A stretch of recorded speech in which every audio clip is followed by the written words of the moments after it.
11장 4절에서 5절 말씀, 신약성경 421면에 있습니다. 신약성경 421면 요한계시록 21장 4절에서 5절 말씀입니다.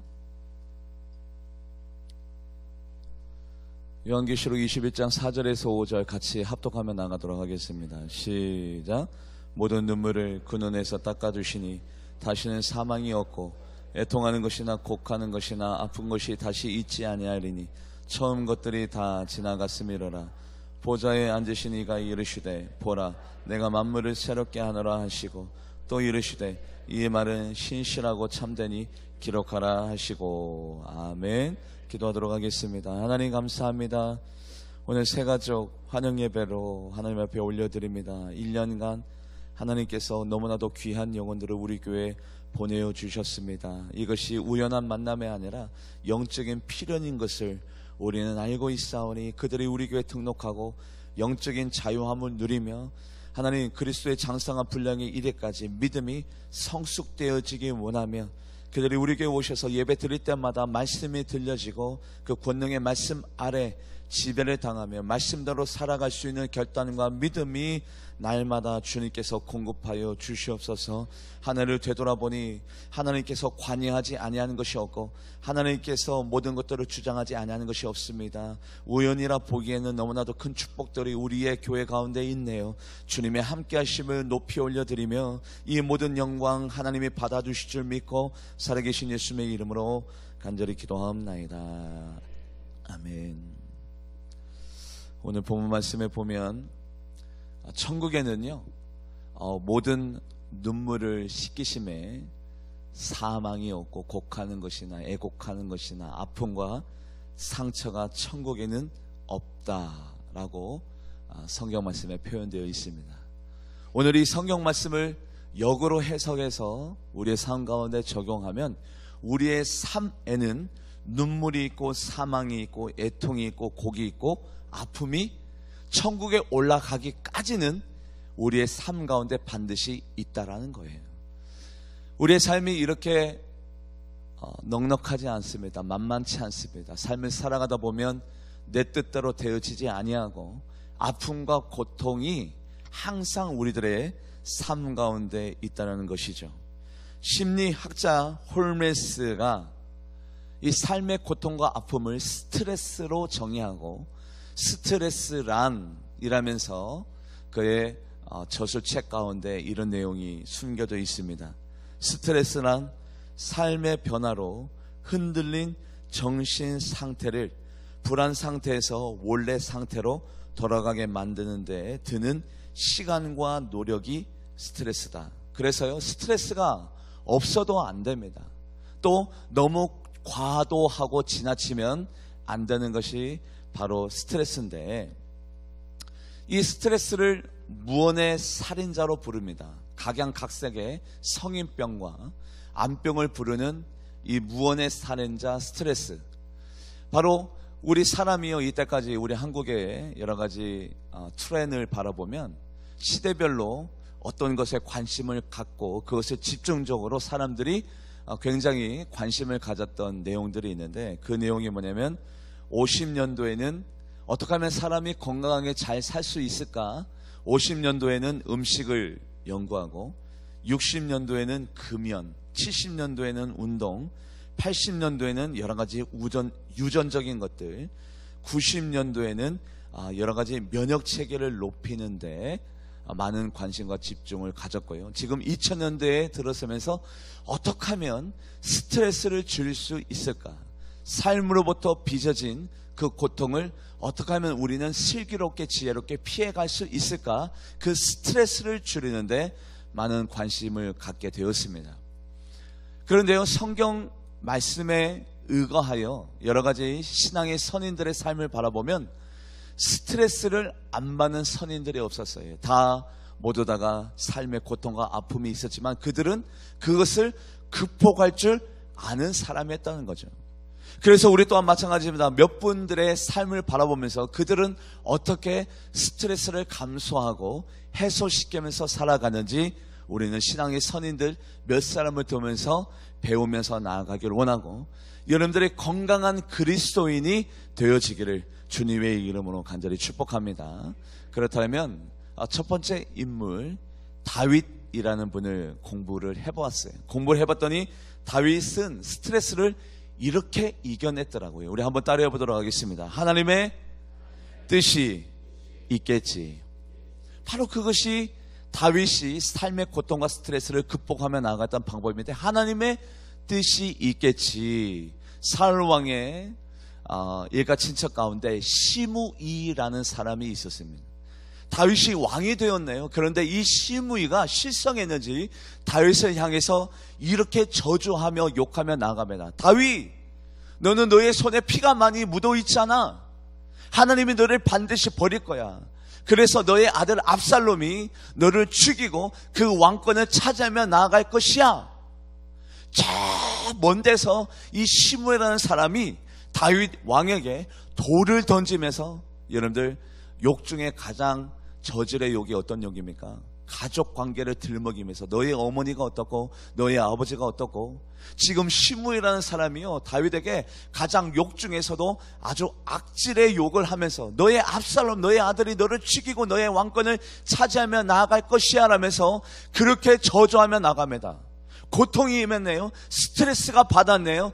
그때에 다윗이 이 스트레스를 어떻게 해소하며 나아가느냐, 그 옆에 이 모든 모습을 다 보고 옆에 있던 아비새가 다윗에게 이렇게 말합니다. 왕이시여, 가만히 있습니까?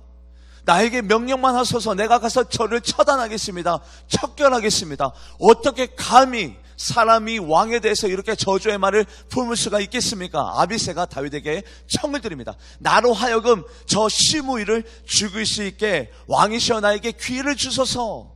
그때에 다윗이 아비새에게 이렇게 얘기합니다. 어떻게 얘기하느냐? 아니다. 저가 지금 저 하는 말이 저 사람의 말이 아닐 수도 있다. 하나님이 저 사람의 입을 열어서 저 사람이 나에게 지금 말을 하고 있는 것일 수도 있으니, 하나님의 뜻이 있을 수도 있으니 가만히 놔둬라. 나의 사랑하는 아들도 나를 죽이려고 하는데 저 사람이 저렇게 저주의 말을 하는 것이 저 사람의 의지가 아니라 하나님이 저 사람의 입을 열어서 저렇게 말할 수도 있으니, 하나님의 뜻이 있을 수도 있으니 놔둬라. 하나님의 뜻이 있겠지. 같이 한번 말씀을 읽어보도록 합니다. 사무엘하 16장 7절에서 8절 말씀 같이 합독해 보도록 하죠. 시작. 시므이가 저주하는 가운데 이와 같이 말하니라. 피를 흘린 자여, 사악한 자여, 가거라, 가거라. 사울의 족속의 모든 피를 여호와께서 내게로 돌리셨도다. 그를 이어서 내가 왕이 되었으나 여호와께서 나라를 내 아들 압살롬의 손에 넘기셨도다. 보라, 너는 피를 흘린 자이므로 화를 자초하느니라 하는지라. 여러분들, 구약시대 때 왕권이 얼마나 강력했습니까? 하늘 같은 왕권. 감히 백성들이, 신하들이 왕을 쳐다보지 못하고 왕 앞에 고개를 조아리는 그 시대에 시므이가 감히 넘지 말아야 될 선을 넘었는데, 그것을 다윗이 어떻게 스트레스를 받지 않으려고 해소하며 나아가느냐. 우리 사무엘하 16장 10절에서 11절 말씀 같이 합독해 보도록 하겠습니다. 시작. 왕이 이르되 수르의 아들들아, 내가 너희와 무슨 상관이 있느냐? 그가 저주하는 것은 여호와께서 그에게 다윗을 저주하라 하심이니 내가 어찌 그리하였느냐 할 자가 누구겠느냐 하고, 또 다윗이 아비새와 그 모든 신하들에게 이르되 내 몸에서 난 아내도 내 생명을 해하려 하거든 하물며 이 베냐민 사람이라. 여호와께서 그에게 명령하신 것이니 그가 저주하게 버려두라. 여러분들, 그 사람을 해할 수 있었고 그 사람을 척결할 수 있었지만 다윗은 시므이에게 그의 저주의 말에 스트레스 받지 않으려고 어떻게 해석했어요? 하나님이 그의 입을 움직였겠지. 하나님의 뜻이 있겠지. 하나님의 관여하심이 있겠지. 놔둬라. 우리도 마찬가지예요. 여러 가지 감당할 수 없는 일, 하나님 무엇이 잘못된 겁니까? 어디에서부터 잘못되어졌습니까? 우리가 감당할 수 없는 일 가운데, 우리가 그 모든 일 가운데 스트레스를 받지 않으려면 우리가 어떻게 하나님의 계획하심을, 하나님의 그 넓고도 깊은 뜻을 우리가 어떻게 가늠할 수 있고 어떻게 헤아릴 수가 있겠습니까? 그 순간 가운데 우리가 그 고통을 해소시킬 수 있는 방법은 하나님의 뜻이 있겠지. 시편 23편을 다윗이 지었죠. 여호와는 나의 목자시니 내게 부족함이 없으리로다. 시편 23편을 보면 1인칭 대명사, 나는, 여호와는 나의 목자시니, 나 1인칭 대명사를 14번 사용할 만큼 다윗은 아주 급했어요. 그런데 시편 23편의 고백을 보면 미래 시제로 되어 있습니다. 뭐뭐 하리로다. 여호와는 나의 목자시니 내게 부족함이 없으리로다. 그가 나를 푸른 저정과 쉴만한 물가로 인도하여 주시는도다. 내가 사망의 음침한 골짜기를 다닐지라도 해를 두려워하지 않는 것은 주께서 나와 함께 하심이로다. 주의 지팡이와 막대기가 나를 안위하시리로다. 계속해서 미래 시제로 되어 있는데, 미래 시제로 되어 있다는 사실은 지금 현재 어떤 상황이에요? 고통과 아픔 속에 있다는 사실이에요. 다윗이 왕에 오르고 난 다음에 시편 23편을 지은 것이 아니라 가장 절대절명의 위기의 순간에 시편 23편을 지었는데, 시편 23편 가운데 얼마나 여유로움이 넘치고 평강이 넘칩니까? 그런데요, 시편 23편 앞에 시편 22편도 다윗이 시를 지었는데, 그 다윗의 시의 고백을 우리 같이 한번 읊조려 보도록 하겠습니다. 시편 22편의 1절에서 2절 같이 합독해 보도록 합니다. 시작. 내 하나님이여, 내 하나님이여, 어찌 나를 버리셨나이까? 어찌 나를 멀리하여 돕지 아니하시며 내 신음소리를 듣지 아니하시나이까? 내 하나님이여, 내가 낮에도 부르짖고 밤에도 잠잠하지 아니하오나 응답하지 아니하시나이다. 하나님, 내가 아무리 불러도 왜 나를 버리십니까? 왜 응답하지 않습니까? 하나님의 도우심에 나에게 미치지 아니하는 겁니까? 하나님 서운하네요. 왜 나의 신음소리를 듣지 아니하십니까의 그 시편 22편의 고백이 갑자기 시편 23편의 고백이 되었어요. 어떤 사상이 들어간 거예요? 어떻게 그 스트레스를 극복했어요? 여호와는 나의 목자시니, 지금은 현재 내가 고통 가운데 있다 하더라도, 내가 지금 압제당하고 핍박당하여도 여호와는 나의 목자시니 내게 부족함이 없을 것이야. 하나님의 계획과 하나님의 섭리하심이, 하나님의 뜻이 반드시 있겠지에, 그 바로 다윗의 고백이 우리 모두의 고백이 되기를 주님의 이름으로 간절히 축복합니다. 사울이 10광야에서 군사 3천을 데리고 끊임없이 다윗을 추격하며 나아갑니다. 뭐 때문에요? 다윗을 죽이려고요. 그래서 사울이 너무 피곤해서 잠이 들었네요. 그때 다윗이 그의 신하와 함께 가만히 가서 잠이 깨지 아니하게 사울 왕이 사용했던 물병과 창을 가지고 조용히 왔습니다. 그때요, 신하가 이렇게 얘기합니다. 다윗이요, 지금 하나님께서 우리들에게 사울 왕을 죽일 기회를 주는 겁니다. 우리가 이 기회를 살려서 이 사람을 죽여버립시다. 맞아요.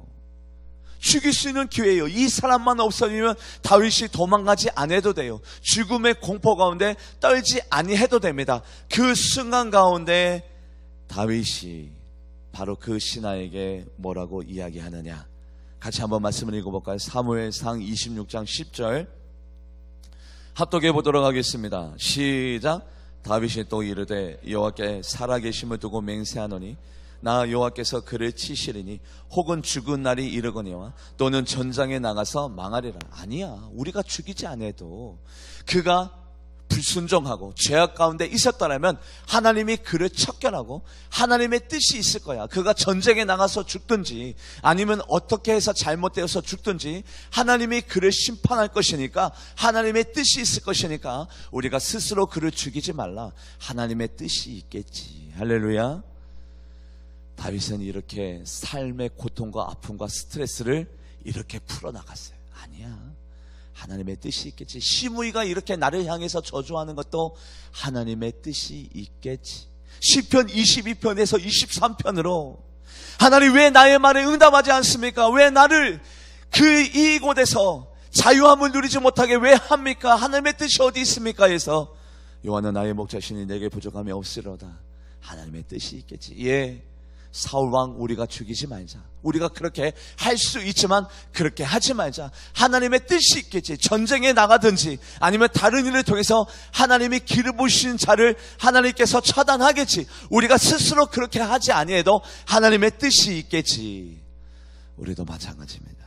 여러분들 삶의 가운데 고통과 아픔과 절망의 순간 가운데 우리가 떠올려야 될 단어, 하나님의 뜻이 있겠지, 하나님의 섭리가 있겠지. 저는요, 이 첫 번째 방법을 삶 가운데 자주 사용합니다. 예기치 못한 상황이 있었을 때, 어떤 사람과의 부딪힘이 있을 때, 서운함이 밀려올 때에, 이해가 되지 아니할 때에, 그 순간에 저는 이 방법을 자주 사용합니다. 지금은 이해가 되지 아니하여도, 지금은 납득이 되지 아니하여도 내 삶 가운데 이런 일이 왜 벌어졌는지 설명할 수 없어도 나중에 가서 하나님의 뜻이 있겠지, 하나님의 섭리와 하나님의 계획하심이 있겠지. 저는 그렇게 생각하고 그 위기와 그 고통을 건너뛰어져 가요. 건너뛰어져 가서 삶을 살다 보면 하나님이 가르쳐 줍니다. 그때 왜 그 사건과 그 일을 왜 허락하셨는지 하나님이 다 가르쳐줘요. 여러분들 2016년도 17년도 앞으로 2018년도 살아갈 때에 여러분들이 감당할 수 없는 그 스트레스 앞에서 여러분들 오늘 이 말씀을 떠올려 보시고, 나도 또한 다윗처럼 하나님의 계획과 뜻이 있겠지라고 그 고통을 여러분들이 해소하고 갈등과 아픔 가운데 여러분들이 압제당하지 말고 그 스트레스를 넉넉히 건너뛰어 갈 수 있는 여러분들이 되기를 주님의 이름으로 간절히 축복합니다. 바로 이것이 다윗의 방법이고, 두 번째 우리는 바울을 바라봅니다. 바울의 스트레스 방법이 있는데 우리 한번 따라해 보도록 하겠습니다. 내가 인정합니다. 우리 시작. 내가 인정합니다. 사도 바울이 하나님 앞에 진중히 3번 기도를 하였습니다. 하나님, 내 육체의 가시를 제해 주세요. 나를 고쳐주세요. 나의 육체의 가시를 하나님께서 치료해 주시면 지금보다도 더 신바람 나게 선교활동, 전도활동 벌일 수 있을 거니까 하나님, 나의 이 육체의 가시를 자여주세요라고 진중히 몇 번 기도했냐면 3번 기도했어요. 그때 하나님께서 응답하여 주시네요. 사도 바울, 내 은혜가 내가 족하도다.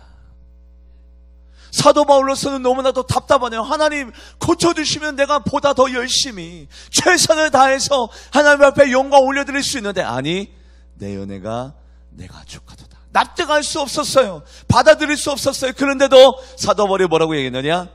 하나님의 뜻이라면, 하나님, 내게 능력 주신 안에서 내가 모든 것을 감당할 수 있었는데 나의 이 약함을 통해서 하나님의 그 은혜가 강하여진다라면 내가 그 모든 것들을 수용하고 받아들이겠습니다. 인정하겠습니다. 하나님, 뭐 때문에 이 같은 남편을 나에게 주었습니까?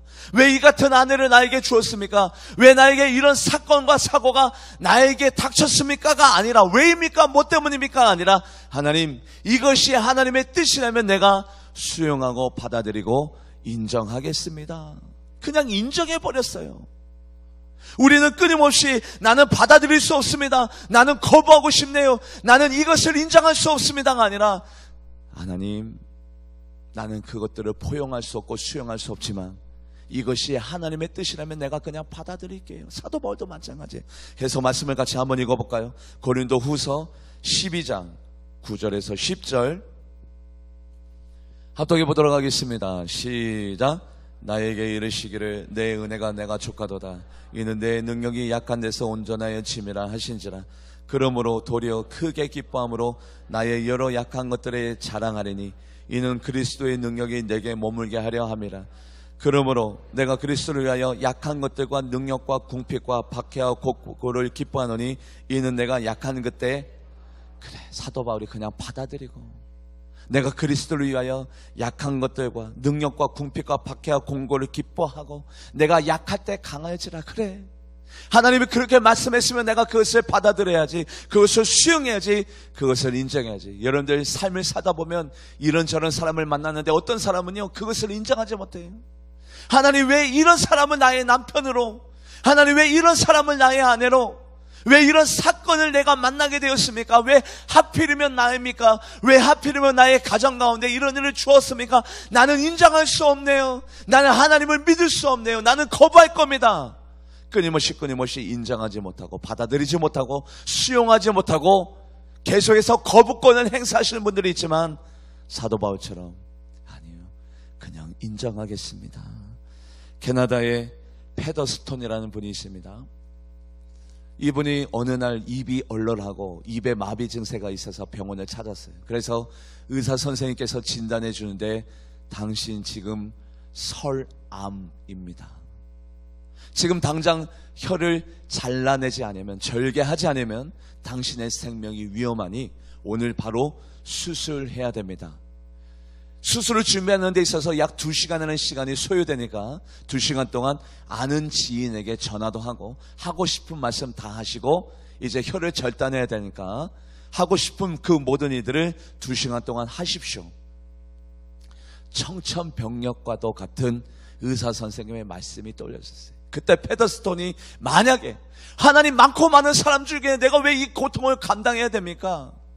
왜 하필 나에게 이런 일을 주십니까? 하나님이 나 사랑하는 건 맞습니까?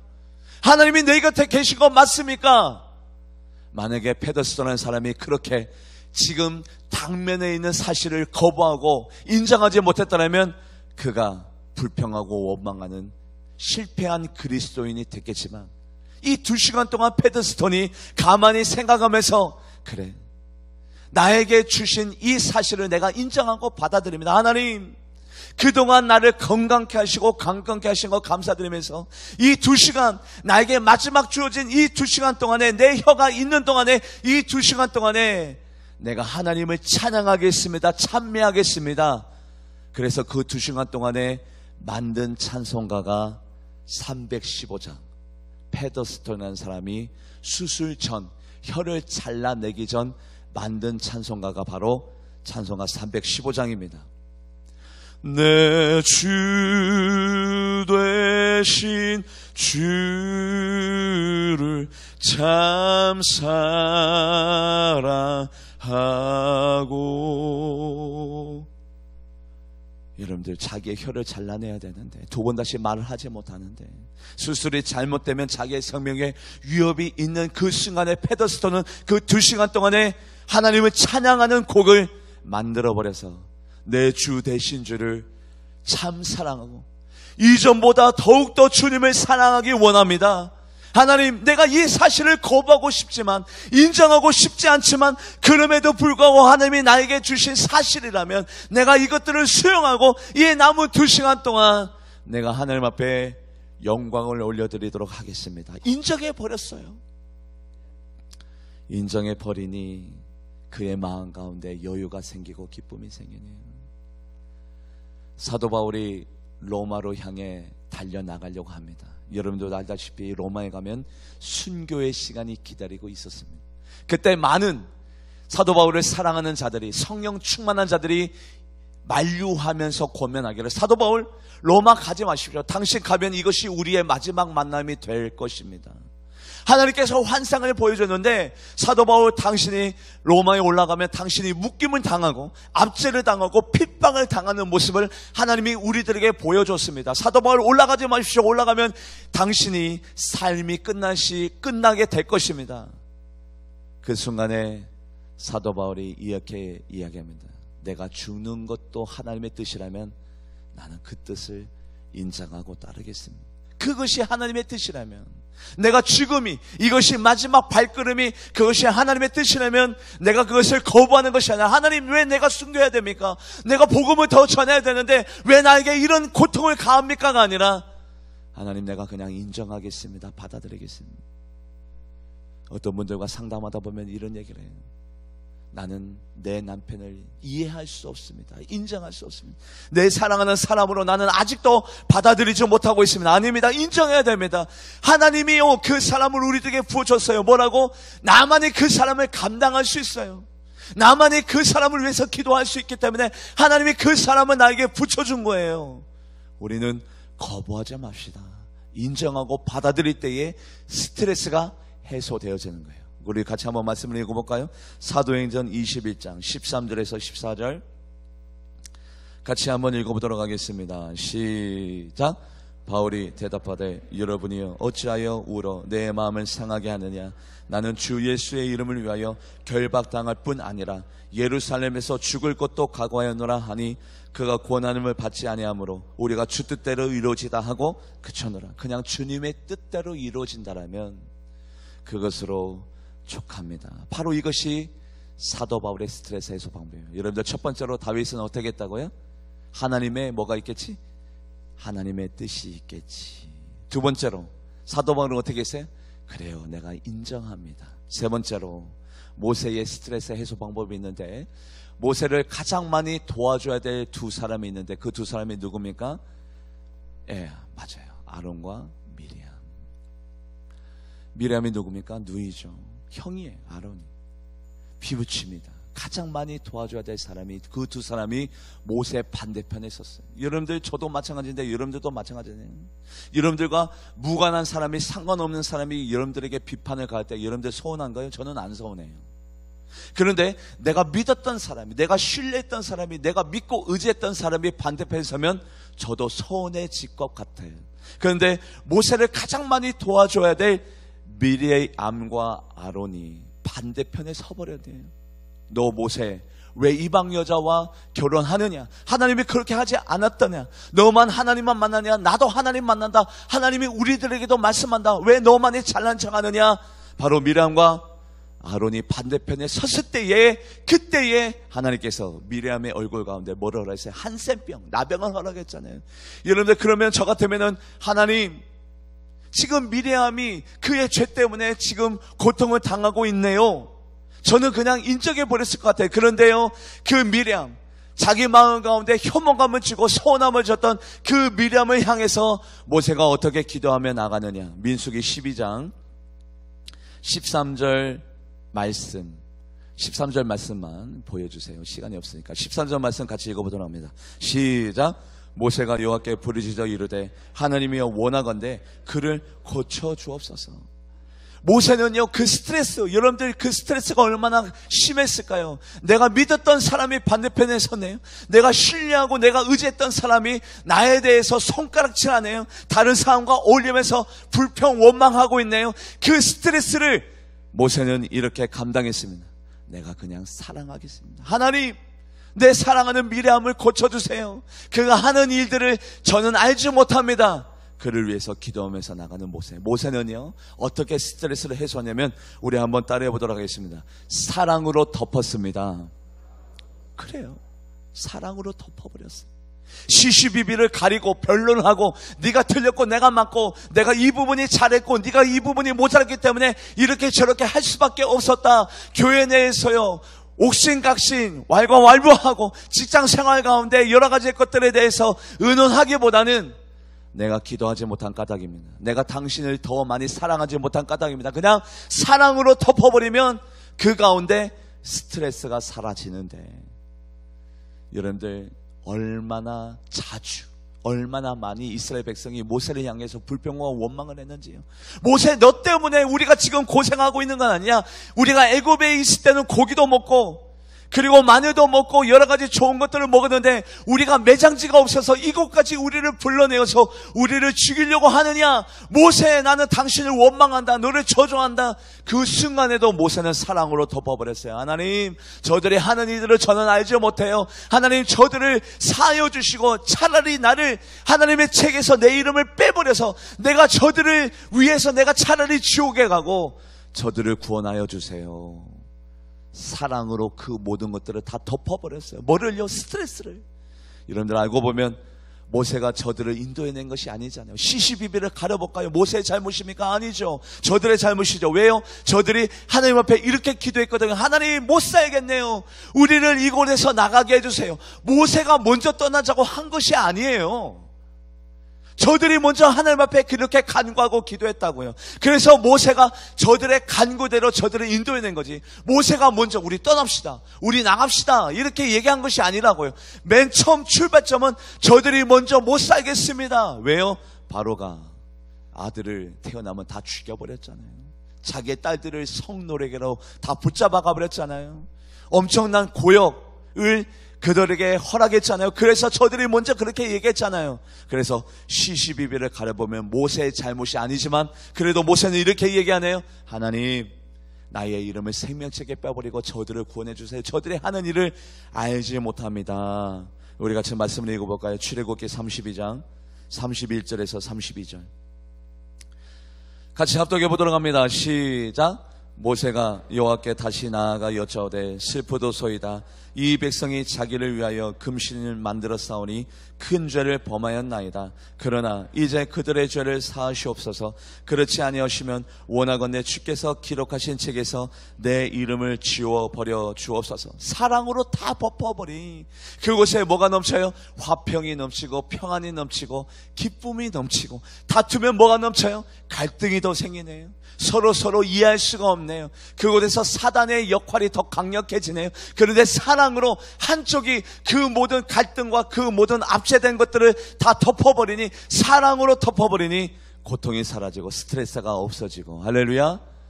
바로 모세의 방법입니다. 그래서 하나님도 모세를 향해서 인정하기를 온 지면에 이렇게 온유한 자를 찾아볼 수가 없다. 사랑으로 그 모든 갈등과 아픔을 덮으면서 나아가는 모세. 같이 한번 말씀을 읽어볼까요? 민수기 12장 3절 말씀 같이 합독해 보도록 하겠습니다. 민수기 12장 3절 말씀 같이 합독해 보도록 하죠. 시작. 이 사람 모세는 온유함이 지면의 모든 사람보다 더하더라. 그렇군요. 다윗은 하나님의 뜻이 있겠지요. 사도 바울은 내 뜻대로 되어지지 않는다고 하더라도 하나님의 뜻이라면 내가 그냥 다 받아들이고 인정합니다. 거부가 아니라 뭐 때문입니까? 무엇 때문입니까? 아니라 인정합니다. 받아들입니다. 모세는 어떻게 스트레스에 있었나요? 아니요. 모든 갈등의 요소 가운데서도 하나님, 저들이 하는 이들의 잘못입니다. 나의 잘못입니다. 미리암의 저 얼굴에 있는 저 나병을 고쳐주세요. 사랑으로 다 덮으니까 스트레스가 생기지 않네요. 갈등의 요소가 다 사라져버리네요. 마지막으로 에서다라는 사람이 있었는데, 여러분들도 알다시피 하만이라는 교만한 장군이 있었네요. 그 하만이 모르들에게 향해서 이렇게 해요. 너 왜 나한테 절하지 않느냐? 나는 하나님 외에 절할 수 없습니다라고 당당히 밝히면서 나갔더니, 그래, 요놈 마라. 내가 너를 멸절시킨 것뿐만 아니라 너의 민족까지도 다 내가 멸절시키라. 아예 뿌리를 뽑아버려라. 그래서 왕에게 가서 이렇게 얘기하네요. 왕이시여, 왕이 통치하는데 어떤 한 민족이, 어떤 한 혈통이 왕에 대해서 지금 반기를 듭니다. 하나님, 그들이 하나님을 믿는 이유로 그들이 왕의 그 명령과 규례와 규약을 다 어기고 있습니다. 이것을 가만히 놔두면 이것이 점점점 퍼져나가서 왕이 통치하는데 다른 나라들도 유대 민족처럼 똑같이 배신할 가능성, 거역할 가능성이 많으니까 아예 뿌리를 뽑아야 됩니까? 그랬더니 왕이 자기의 반지를 빼주면서 하만, 너의 뜻대로 해라 줘버렸어요. 절대절명의 위기의 순간에 에스더와 모르드게가 이렇게 하나님께로 나아가면, 하나님, 금식하면서 수일 동안 실패하면서 죄를 뿌리고 옷을 찢으면서 금식하며 기도하며 하나님 도와주세요, 하나님께서 우리를 살려주셔야 됩니다 라고 고백하고 난 다음에 뭐라고 얘기했느냐? 내가 죽으면 뭐하리라? 죽으리라. 내가 할 수 있는 것 최선, 우리가 할 수 있는 최선이 뭐라고요? 기도. 내가 할 수 있는 최선을 다하고 하나님 앞에 의뢰하고 의탁하고 부탁했으면 우리는 뭐 할 수밖에 없어요? 이제는 하나님의 손에 맡겨드릴 수밖에 없어요. 하나님이 뭐라고 결정하든 어떤 선택을 하시는지 간에 우리가 할 수 있는 것들을 모두 다 했으니 내가 죽으면 죽으리라. 이 말을 바꾸면 될 대로 되라. 스트레스가 없네요. 여러분들의 삶에 과제가 생겼을 때 기도했잖아요. 하나님 앞에 의뢰했잖아요. 부탁했잖아요. 그러고 난 다음에 우리는 어떤 마음을 가져야 돼요? 죽으면 죽으리라. 될 대로 되라. 내가 할 수 있는 것들을 다 했으니 어떤 결정이 나든지 간에 하나님께서 하시겠지. 한나라는 사람이 있었습니다. 분인나가 날마다 격동하네요. 너는 애 못 낳지, 나는 애 낳지. 네가 퍼스트 레이드냐? 그 자리를 내놔라.